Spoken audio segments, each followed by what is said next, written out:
All right, I've got a little mini tutorial for you guys today. We're going to be stitching some of these Christmas trees onto a knit hat. And these repeating trees are from my Festive Trim Stick and Stitch pack, which I will link in the video description. And you can use the code MARY15 to get 15% off any holiday stick and stitch packs in my shop.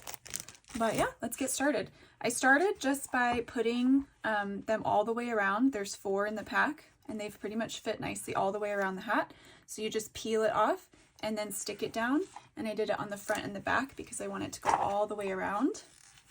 And I'm going to use 5 colors repeating. So today I'm going to be using 816. These are all DMC. 729, 935, 3778, and 924. And then I am using a size 22 chenille needle for this because I'm going to be working with all 6 strands. All right, so I'm starting with all 6 strands of 816, and basically we're going to do kind of a long and short stitch here. So I'm going to come up at the top of the tree.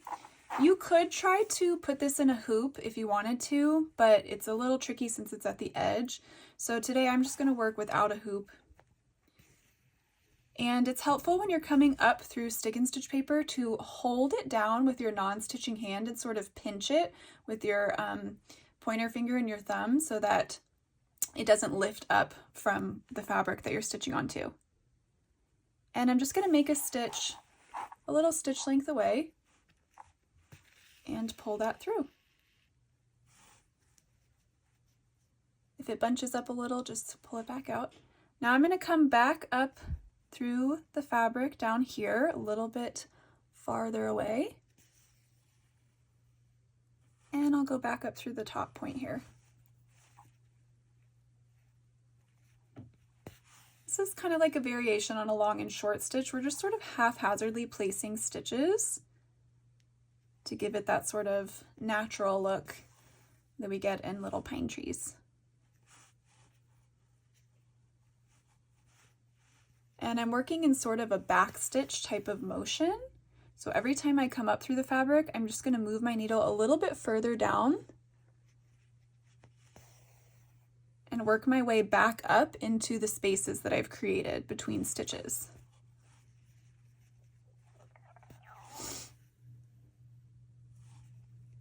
So now I'll come down here a little bit and work my way back up into this space right here.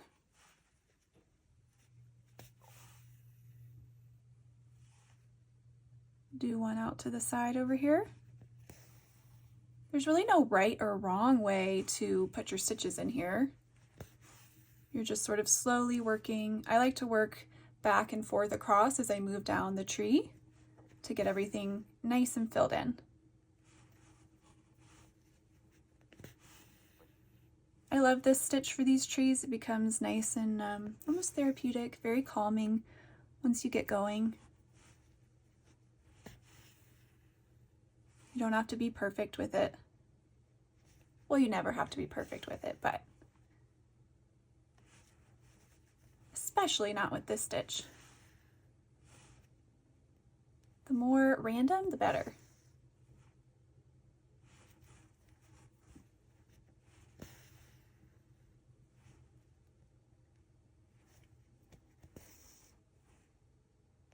So hopefully this gives you a good sense how I'm getting this all filled in.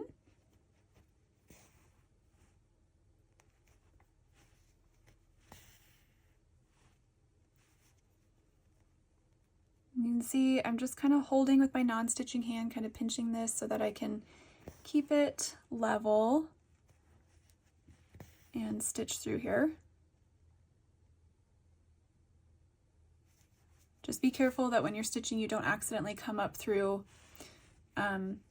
whatever fabric you're doing this on. If you're doing it on a knit hat or a tea towel or a shirt, just want to make sure you're only stitching through the area that you want to as you come up through the fabric each time.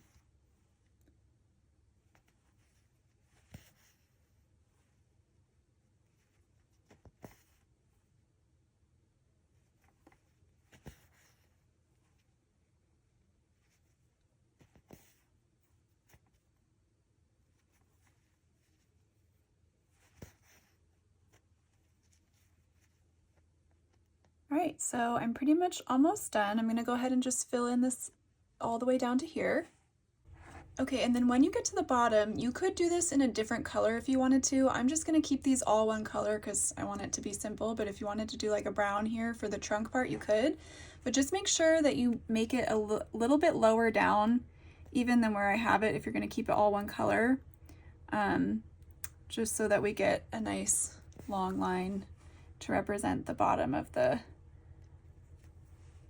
trunk of the pine tree.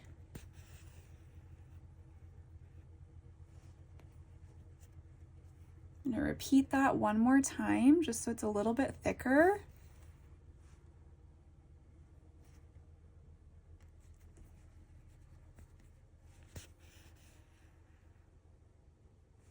And voila, we have our first little tree done.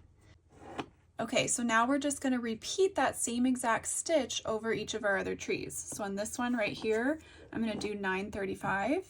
This one right here, I'm going to do 729. This one right here, I'm going to do 3778. And then this one right here, I'm going to do 924. I'm using all 6 strands each time. When you're done stitching a tree, you're just going to take your needle and run it underneath a nearby stitch. And you're going to leave a little loop out like this. And then run your needle under that loop and pull a knot. And since we're stitching on an item of clothing here, I'm going to do that 2 times just so it's extra secure. Then you can cut off any excess and move on. And then obviously you'll just continue repeating that pattern all the way around. So whatever colors you choose, you're just going to want to go all the way around your hat and get all of your little trees filled in. Once I get this done, I'll pop on and show you next steps. Okay, so here is the hat all finished. And in between, what I just did was you're gonna take your hat to your faucet and you're gonna run warm to hot water in your sink, and that will get rid of all of the remaining stabilizer paper for you. You'll see it start to dissolve away. Make sure you're using warm, hot water. Cold water just doesn't work as well. And then you're gonna let it dry completely, and then you're all done. You have a cute little Christmas tree project. This is kind of what the back looks like right here. I typically don't do much to the backs of mine if they're not, clearly visible. There is an iron-on backing called Tender Touch by Sulky brand that you can use and cut it to size to cover up your backing. But as long as you tied your knots really well and it doesn't bother you, you can leave it as is. But that is an option if you do want to cover up the backing of your stitches on these type of projects. Please like and subscribe to my YouTube channel if you're enjoying these little tutorials and all these projects, and drop any comments or questions you have below.